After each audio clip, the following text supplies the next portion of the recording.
Hi everyone, I'm Barry Stagner, and this is his channel Newsbreak. Prime Minister Benjamin Netanyahu will travel to Moscow on Thursday for yet another meeting with President Vladimir Putin. The last time they met was on February 27th, and on Sunday, the two leaders talked over the phone on pressing bilateral issues, including military contacts and the Middle East situation, according to the Kremlin.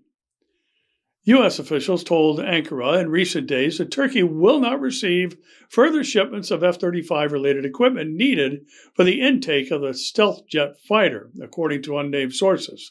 They said that the next shipment of training and equipment, subsequent shipments of F-35-related materials have been canceled in light of Ankara's planned purchase of a Russian missile defense system as the first NATO member to purchase arms from Moscow. A Democrat Republic of Congo's Ebola outbreak is spreading at its fastest rate yet. 8 months after it was first detected, the World Health Organization said on Monday. Each of the past 2 weeks has registered a record number of new cases, making a sharp setback for efforts to respond to the second biggest outbreak ever, as militia violence and community resistance have impeded access to affected areas. Less than 3 weeks ago, the World Health Organization said the outbreak of hemorrhagic fever was largely contained and could be stopped by September, noting that weekly case numbers had halved from earlier in the year to about 25. But the number of cases hit a record 57 the following week, and then jumped to 72 last week, said WHO spokesman Christian Lindemir.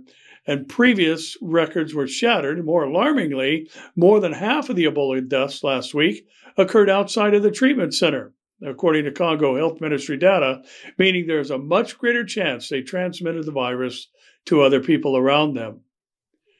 The Kinneret, or the Sea of Galilee, rose 10 centimeters, approximately 4 inches, just since Monday, the Water Authority has noted. The rise, similar to one report Monday, brings the Kinneret to 21 centimeters, more than it was at the end of the previous week. Since the beginning of the rainy season, the lake has risen by 2.8 meters, now standing at 1.14 meters above the lower red line.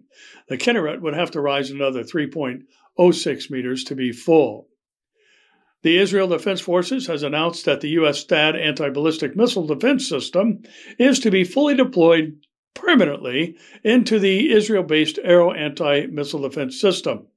Included in Israel's aerial defense today is the Iron Dome, intended to stop short-range rockets, the David Sling, designed to intercept medium to long-range rockets and cruise missiles ranging from 40 to 300 kilometers, and the Arrow system, which intercepts ballistic missiles outside the Earth's atmosphere. The Patriot missile system is also part of the Israeli aerial defense array. THAAD, which stands for Terminal High Altitude Area Defense, protects against tactical and theater ballistic missiles at ranges of 200 kilometers and altitudes of up to 150 kilometers, intercepting the missiles both within and outside the atmosphere. The threat from Iran has been identified by Israeli intelligence as the #1 priority for the IDF, raising the issue of missile defense to a maximum military priority as well.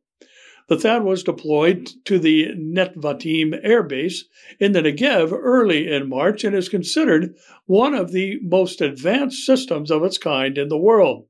The system will now be permanently incorporated into Israel's multi-layer anti-missile aerial defense array. Well, we do know that during the last days, not only will there be wars and rumors of wars, but there will be an escalation of attempts to wipe out Israel, giving us today's reminder to keep looking up.